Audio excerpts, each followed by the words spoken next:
Welcome to this very special edition of the KAJ Masterclass Live, the show which ensures that you profit from your time spent here with experts, either through their industry insights, information, or simply learning from them. And today we have Robert Sciglimpaglia. He's an attorney, actor, voiceover artist, producer. He has been practicing law for 32 years and been doing acting and voiceovers for 18 years, as well as producing films and television for 9 years. Welcome to the show, Rob. Thank you for having me. You're welcome to the show, Robert. You are welcome to India in this online form. And I'm sure not just in India, but a lot of people across the world would like to understand how you are managing so many diverse careers simultaneously. So we'll talk. So my first question is this, Robert. As they say, the world is a stage and we are all actors playing a role, doing our part. In your case, you are playing many roles at the same time. How is it that you are making that happen?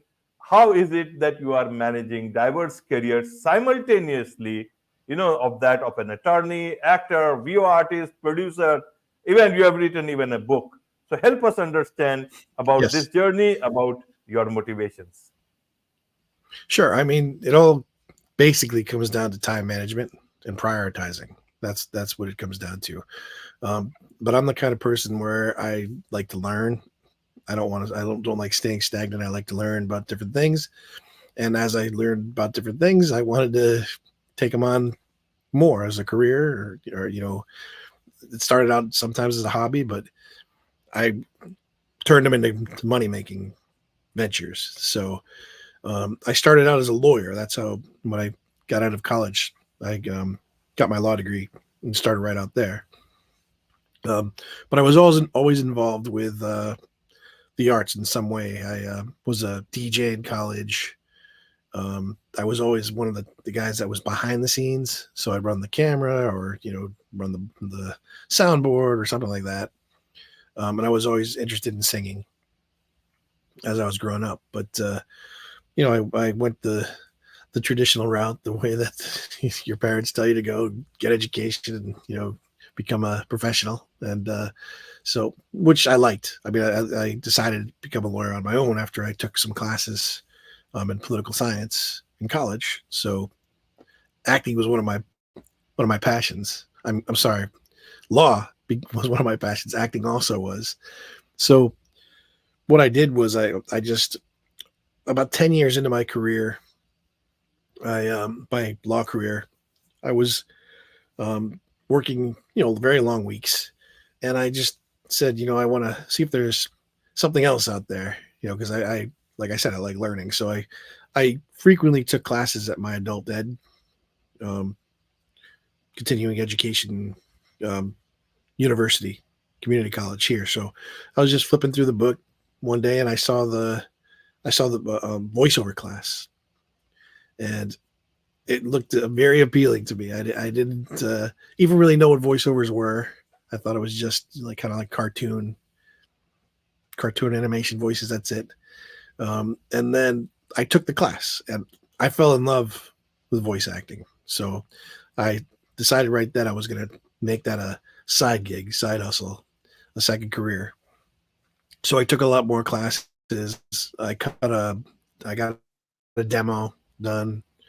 I set up a home studio, which I'm on right now, and started doing auditions. And the first gig that I got was for a PBS American Experience show. So the PBS American Experience TV series, which has been around for years and years and years. I got one of the shows. I did some foreign voice dubbing, and that was how I started out. And from there, it kind of just snowballed. Someone told me, "Hey, you should get your headshot done and do on camera, because if you can do voice acting, you should be able to do on camera if you're comfortable in front of the camera." So I did that, got my headshot done, and I started getting acting roles on camera. And then it all kind of blended. So what happened was my fellow actors and voice actors would find out that I was a lawyer, so they would ask me legal questions. Um, and I wrote down all those questions, and that's how the book Voiceover Legal came about, because I just devoted a chapter to each of the questions, and I used case examples. So that's how I became the author. And from there, people started knowing who I was in the voiceover industry. So it helped me get voiceover work, and it helped me get clients. Um, and then when I started getting clients, I started getting filmmakers that started asking me questions. So I started representing filmmakers, and then before I knew it, they would ask me to help them produce their films. So that's how I started doing film production. And then I just opened up a company on my own, and started producing my own films and started doing things that I wanted to do. So I started looking for scripts that I could act in and also produce, so I can further my craft and the business. And I've produced about 35 films. So I've done films that I have been in. I've done films that I have not been in. I've done films as lawyer. And so that's how it all kind of fits together. So it all kind of leads together, and it's all kind of a big interconnecting puzzle.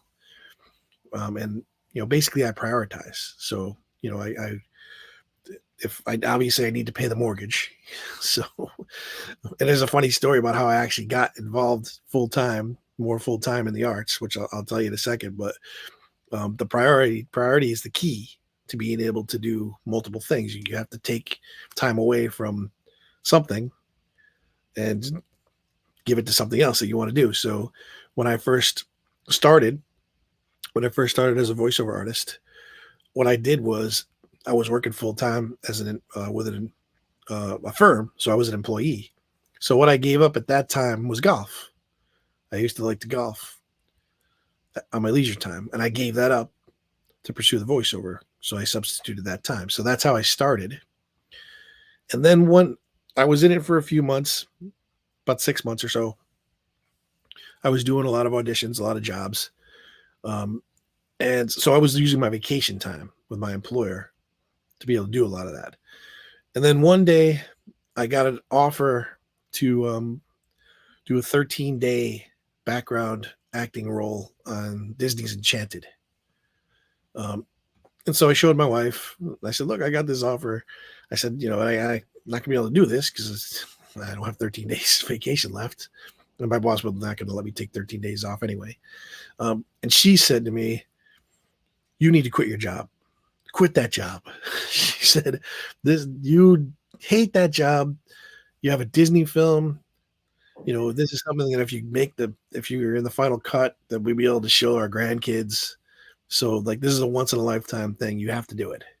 So she told me, we talked about it. She said, go back out on your own. I had a friend in town here that offered me an office space. And so I started my own practice again. I had practiced on my own way prior. But she said, go back on your own. And then all she said was, make sure you pay the mortgage. That was the last thing she said to me. But she fully supported me doing it.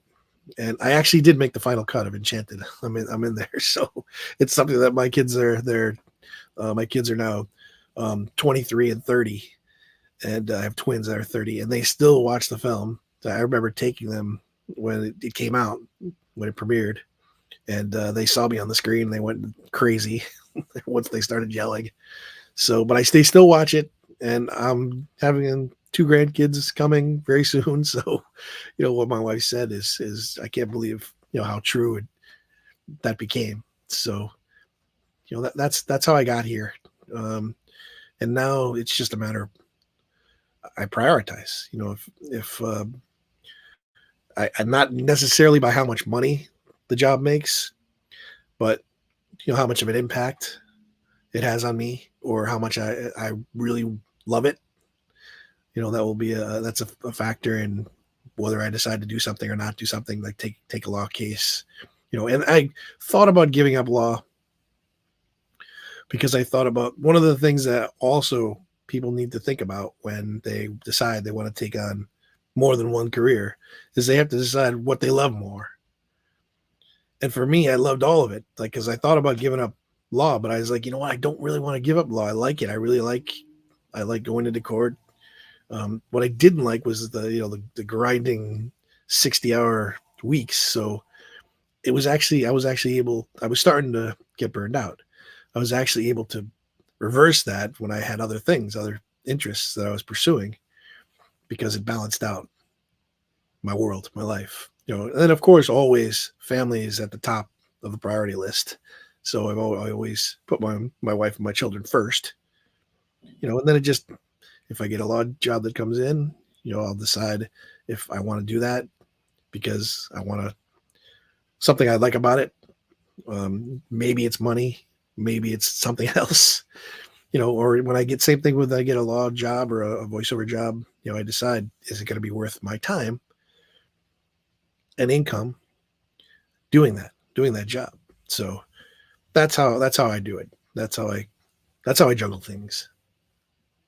Right, right. Well put, Rob. And I was just listening. It's interesting, that one should choose what you love the most. And in your case, you liked law, even though at times you thought you can leave it, but then you liked it equally. That led to this book also, though it is from the from that film community, Voices.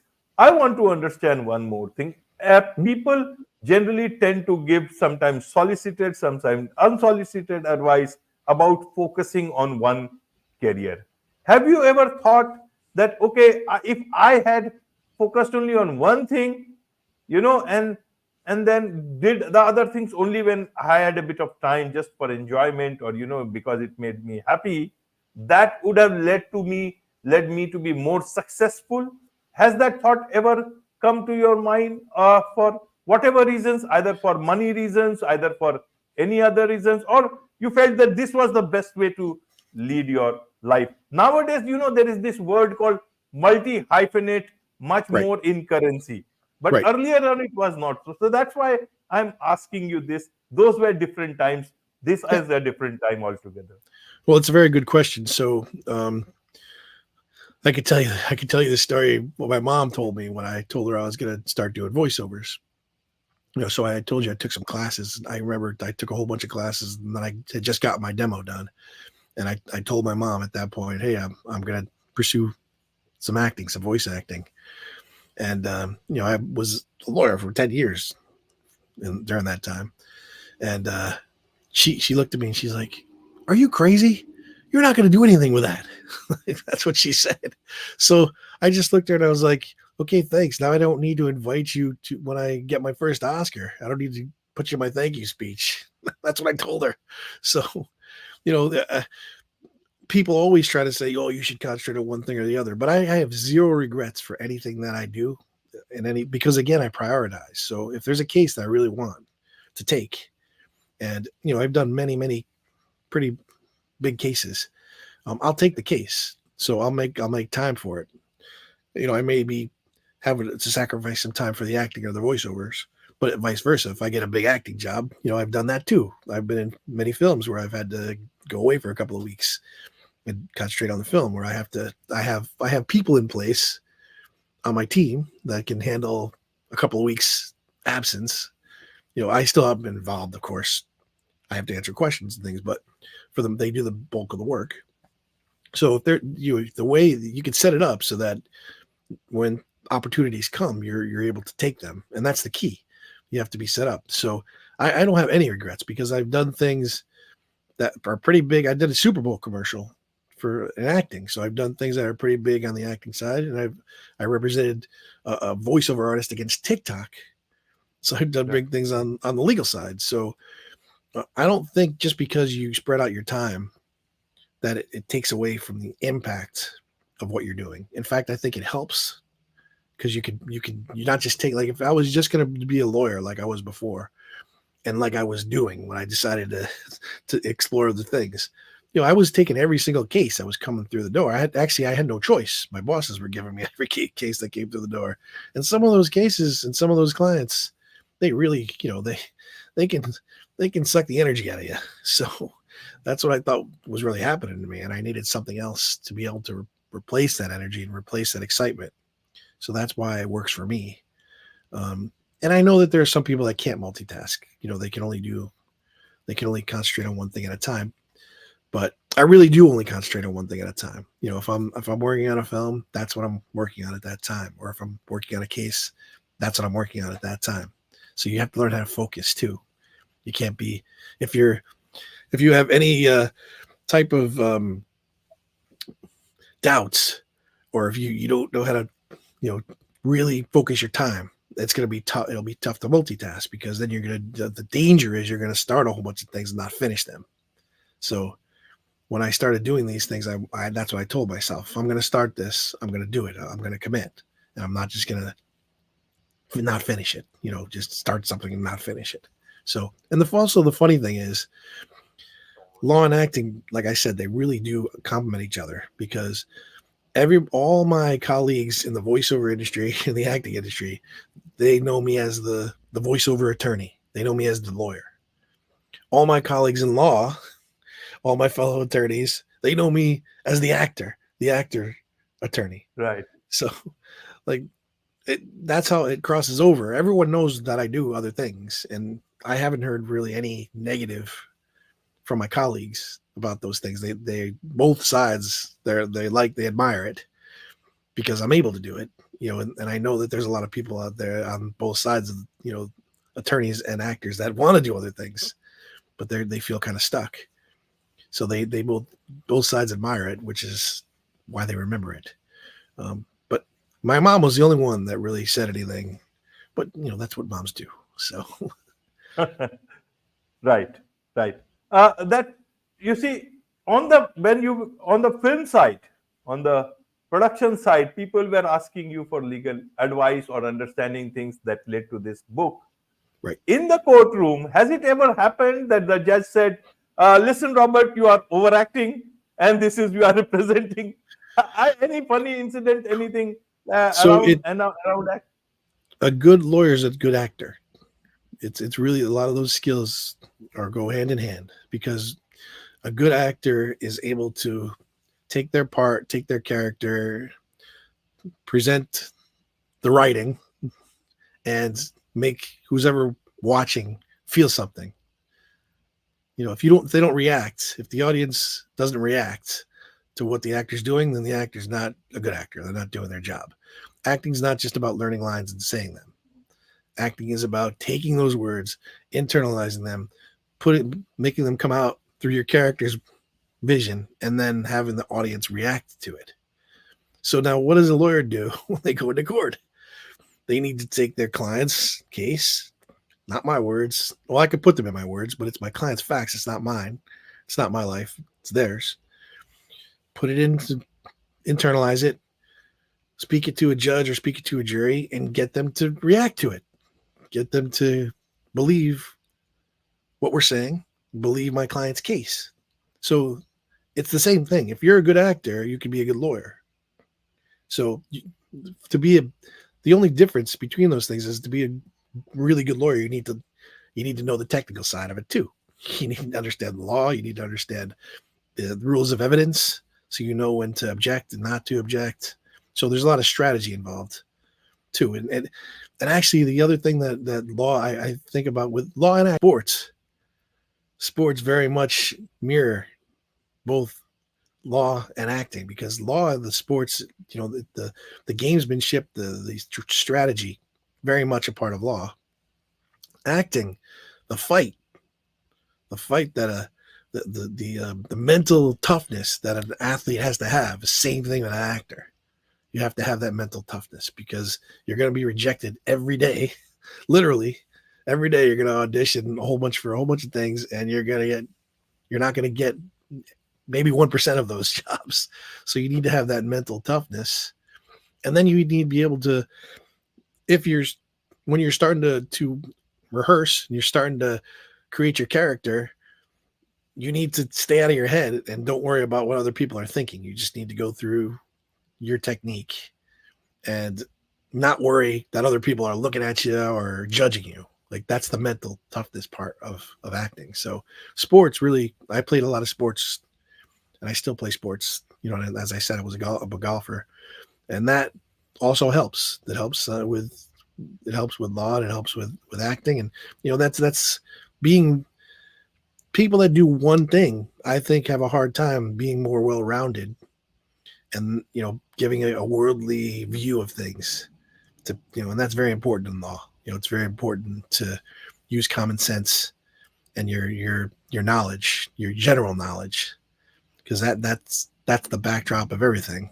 So you need common sense, and people need to see that you're being reasonable, or they're not going to believe you. Right, right, Robert. So in today's time, there is this word called context switching. For many people, it can be a big challenge. For you, how did you manage this when you must be having, several of these things in the same day? How did you manage this context switching? Was it a challenge, or where had just trained your mind for it? I At the beginning, yes, it was a challenge. Because the reason why it was a challenge is because I was still learning how to act. Well, you learn how to act every day, right? You're still learning, and you're still learning law every day. But you learn a bulk of the at the beginning. You learn the bulk of the subject matter at the beginning. So when I was learning how to act, learning how to be an actor, learning how to be a voice artist, that was harder because it took more time, took more of my time to learn the really the big chunks of being the fundamentals of an actor and a voiceover artist. So once I got over that hump, I was able to spread things out easier. Like I was spending more time acting when I first started doing this and less time lawyering. But eventually that it kind of I was doing more, and then it smoothed out. Now it's all combined. So now everything, all those things combine, and the common thread is the production that goes through it. That's me as a producer, because I'm using my legal skills, and which is business, and I'm using my artistic skills when I'm doing production. So um, they seem like they're diverse, different, but they're really not. There's a lot of the same skills that you use that go into acting and go into being an attorney. And then also it's entrepreneurial skills, because any entrepreneur needs to know how to manage their time well and maximize their income. So all those skills, if I could run any business really by using those skills and applying them to acting and applying them to law. I have a marketing company that I run with my daughter too. So because she's a copywriter, and I use the film production, so that's why we're partners. So I mean, any company is you can use the time management skills and those entrepreneurial skills. So that's like the baseline, the foundation that I put everything on. Right. I was about to come to the marketing part. In films, as well as, even in law, you need to reach out to a lot of people so that you can get clients. Even Yes. in the film business, movies business, you have agents who work for you. How did you manage the marketing part for both? Even one can be too much too much to handle for anyone. Well, I market. I market a lot now. So marketing has changed tremendously from when I started practicing law to now.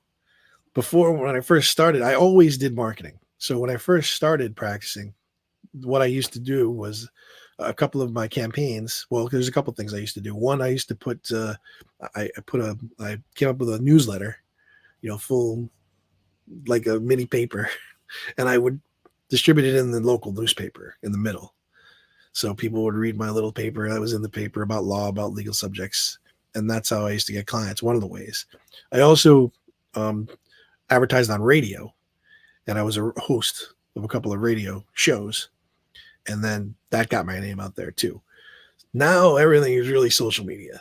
So And that's what my daughter does. Like that's what her specialty is. That's what she does, copywriting, and she understands sales funnels and all those things. And I do that too now. So really it's just a matter of staying on top of the proper marketing for you, what you're comfortable with. Because the marketing, the it's not an unlimited amount of areas where you can market. Like you can send emails, you can do cold calls, you can do sales funnels, you can do social media videos, you can take a billboard and put it out there, or do a TV commercial, which is very expensive. So it's really just figuring out what the proper marketing is for you, and then just committing to it. You can hire people now; it's great. You can get VAs to do it for you, or you can hire a marketing company to do it for you. So, in that respect, it's a lot better now than it was before, because before you would have advertising agencies that would charge you lots and lots and lots of money to run a campaign, where now you can still hire an advertising agent and pay them lots and lots of money, or you can hire people at a much cheaper rate, especially if you understand some of what they're doing for you, because then you can guide them better. So what I do a lot of the social media stuff myself now, and that's how I market. I also get called in to speak a lot at conferences, and I hand out business cards. I do podcasting, so those are that's how I market myself.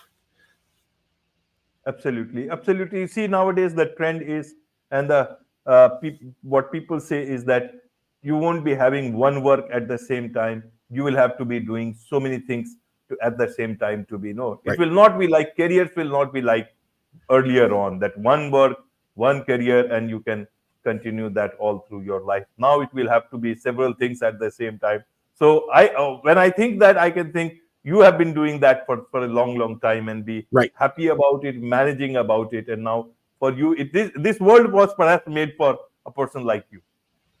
Yes. And that's what I was talking about earlier, the entrepreneurial skills. That people need those entrepreneurial skills so you can do more than one thing. And even if you're running one business, you still are doing 4 or 5 different skill sets to Right. marketing, accounting, taxes. You need more than one. You need to know more than just your job.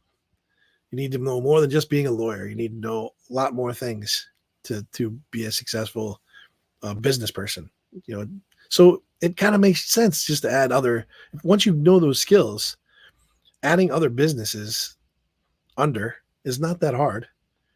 Once you have all the entrepreneurial skills down, you can add as many businesses as you can handle, because it's really all the same.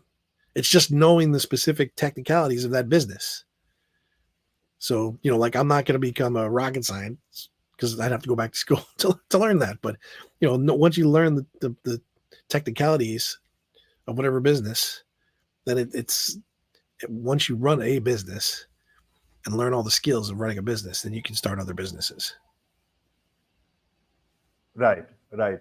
There is much to learn from you. For a lot of people, all this learning is can be very hard, and someone who has done this, someone like you who has done it all, can be, a good source for them for learning for them. So, what is Mhm. the best way for people who would want to understand about the things that you do? You also have this attorney on demand membership program. So, Yes. help us with that so that people can make use of it. Yeah, that's great. So I'm glad you mentioned that. So I started up this attorney on demand membership program, so people can pay a monthly membership fee, and they'll have access to me 24/7. They can send emails or calls, and then there's a bunch of discounted things that they have under there, like starting an LLC, filing trademarks, filing their taxes, a whole bunch of discounted services. Really anything, any legal need that they have is covered under their membership one way or the other. And this is one of the ways I thought was an easy way to help other artists or other businesses, because there's legal questions and business questions that come up all the time, and people they have to try to figure out where to go. to get those questions answered. So I thought this, people do reach out to me all the time. So that's why I came out with this idea. Hey, let's make them a member so that they have someone that they can call right away. They get preferential treatment, and that's the Attorney on Demand. It's attorney on attyondemand.com. That's where they can go to sign up for that or get information about it. Wonderful, wonderful. With this, it's a wrap on this very special edition of the KAJ Masterclass Live. Thank you so much indeed for joining us.